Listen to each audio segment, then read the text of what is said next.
I really wasn't gonna do. I had something else in mind, but I just felt like turning on the camera and just talking to you guys. So let's talk for a minute. As you can see, still got my boxes there. I gotta take care of that. My head is just all over the place right now. Let's sit down for a minute.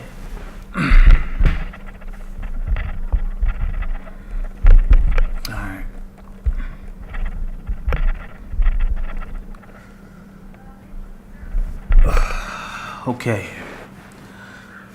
All right, guys. So I woke up this morning to some bad, terrible news.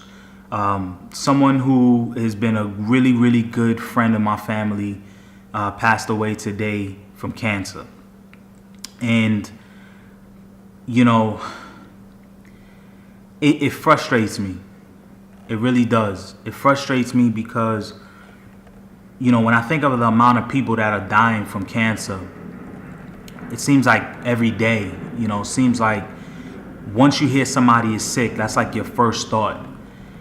And I think about it, what frustrates me is just that the way I look at cancer is something that can be avoided, you know, can be prevented.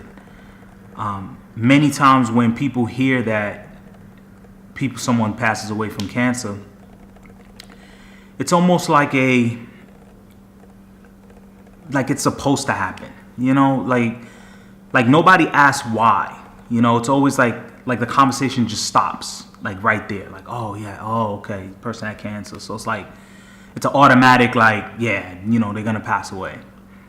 And for me, I just think that there's so much information out there that I think we can do better to try to reduce this. I'm not saying that there's an absolute way to get rid of cancer. I just think that there are ways that we can reduce our exposure to cancerous things that will in part be better for us in the long run, if that makes sense, right? So it just bothers me because, you know, I lost a good friend of mine a few years ago to cancer, a guy who I really respected, family man, and he passed away from cancer, and it was tough. It was tough to see him go through that.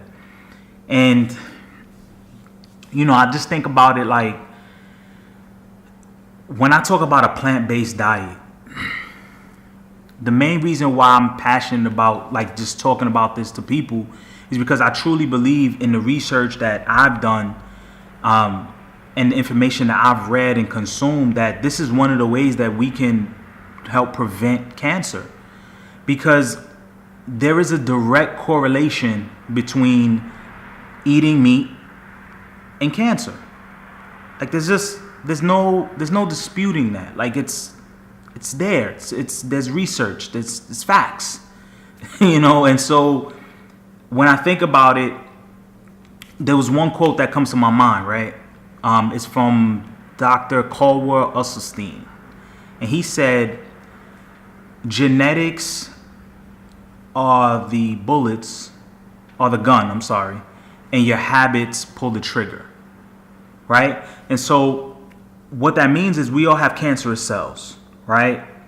I have cancerous cells. Most people, I mean, the things that we're exposed to on a daily basis, I mean, most of us, we have cancerous cells.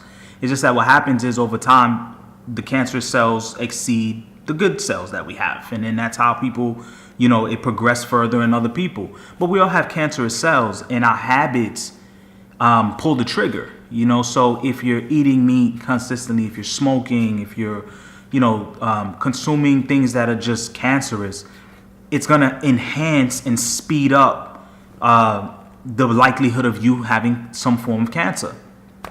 And, you know, I just say to myself, you know, why don't they say that? Why don't you hear reports about that? You know, you have to really look for information. Like, information is not in your face anymore, you know, and there's a lot of reasons for that. But I'll give you, you know, a book I'm actually going to put a link in the description, called The China Study. It's the most comprehensive book, comprehensive research made, where they went out, you know, you have this guy, he went out and he literally went to other countries and he really researched why is it that mostly Americans in the Western civilization are falling prey to certain diseases that other countries are not. What are they doing differently? Why is the diabetes so high over here? The cancer is so high over here? Why are more people dying from heart disease? And why is it happening mostly here versus other countries? And this study just really dives deep into the cultures as well as the end result being the foods that we eat. And so I encourage you to look into it. Like I said, the information is out there.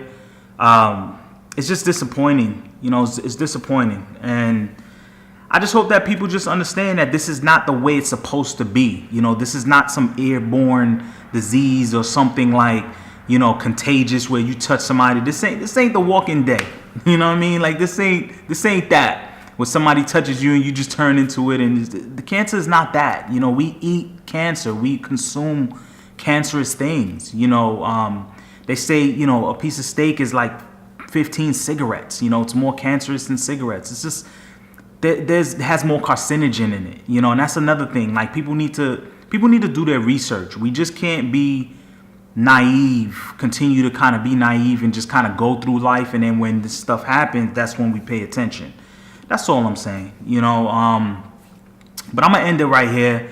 Like I said, it really frustrated me. He was a good guy. Always been good to me.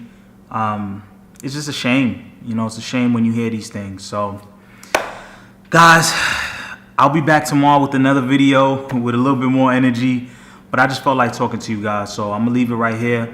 I'll put the link in the description of some books.